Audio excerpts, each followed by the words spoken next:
I was told that, sir, you won't hear a murmur in the room. I said, we got to loosen these guys up a little bit. So you just have a good time. But I want to thank Secretary Hegseth and General Kane, General Raisin Kane for a reason, they call him that. When I heard his name, I said, you're the guy I'm looking for.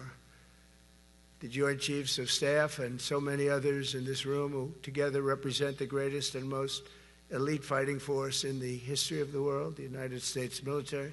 We're very proud of our military. I rebuilt the military during my first term. It's one of the greatest achievements. We had the greatest economy in history, and I built the military. Those are the two things I say more than anything else. And I also kept us safe at the borders. We had very good borders. We didn't have people coming in from jails and prisons and everything like took place over the last 4 years. They'll never forget what happened to this country over the last 4 years with the incompetence.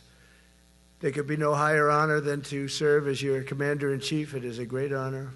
I look at you, you're just incredible people. Central casting, I might add. To each and every one of you, I thank you for your unwavering devotion to the armed forces and to the country that we've all sworn a sacred oath to defend. We all have that oath, every one of us. I'm thrilled to be here this morning to address the senior leadership of what is once again known around the world as the Department of War. I know Pete spoke about it. He gave a great speech, I thought. Great speech. I don't want him to get so good. I hate that. You know? No, I hate it. I almost fired him. I said, you can't, I don't want to go on after that. No, he gave a great speech, but he talked about Department of War. We were sitting there. I said, didn't it used to be called the Department of War? And he goes, yes, sir. They changed it like in the early 50s. So we won the First World War. We won the Second World War. We won everything in between and everything before that. We only won. And then we went, in a way, woke. That was probably the first sign of wokeness. And we changed it to defense instead of war. And I said, what do you think? How do you think if we changed it back? Would that be a nice idea? And Pete loved it immediately. Some people thought about it. You know, they gave it a little thought. But in the end, we did it. And I have to be honest, it's so popular. I thought it would be met with fury on the left. But they're sort of giving up, I must be honest with you. They've had it. They've had it with Trump. They've been after me for so many years now. Here we are. Here we are. Come to the White House anytime you'd like. No, they've given up. They're bad, a lot of bad people. But all over, it's been so popular. It's been very popular. I really thought that we were going to have to sort of fight it through. There's been no fight. There's been no fight. Like what I called the Gulf of America, the Gulf of America, because to me it was always the Gulf of America. I could never understand. We have 92% of the frontage. And for years, actually 350 years, they were there before us. It was called the Gulf of Mexico. I just had this idea. I'm looking at a map. I'm saying, we have most of the frontage. Why is it Gulf of Mexico? Why isn't it the Gulf of America?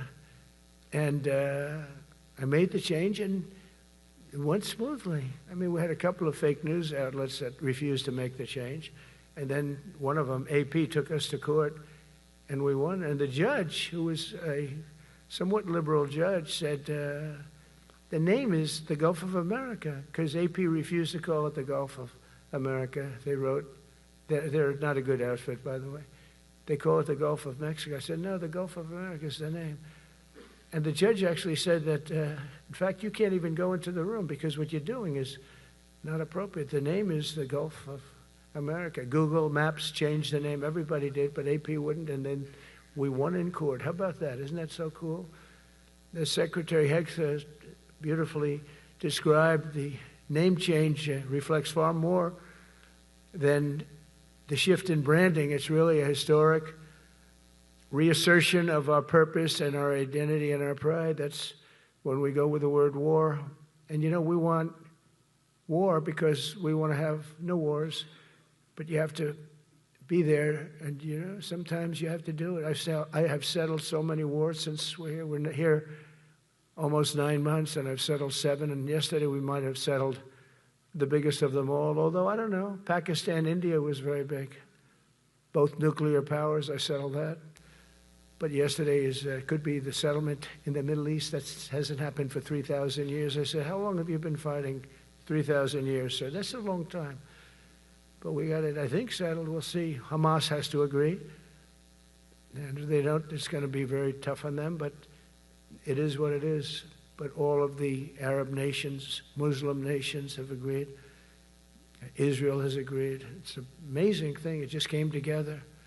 War is very strange, you know. You never know what's going to happen with war.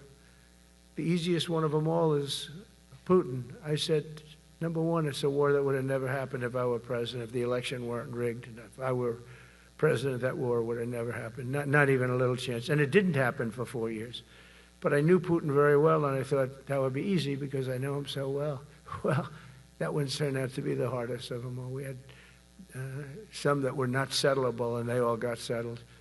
So if this works out, that we did yesterday with the Middle East, then that's more than a war. That's lots of wars. That's all combined. That's a lot of wars. Many of you were over there in many different capacities in many different countries. That's a big part of the earth. But if that works out, it would be 8+. I'm going to give myself 2 or 3 for that one. And then we just have the one to settle, and we have to settle it up with President Putin. And Zelensky, got to get them together and get it done. But the only way we can do that is through strength. I mean, if we were weak, they wouldn't even take my phone call. But we have extreme strength. We had the horror show in Afghanistan, which is really the reason I think that Putin went in. He saw that horror show by Biden and his team of incompetent people. And that showed, I think it gave him a path in. I wasn't there any longer. I watched that and was so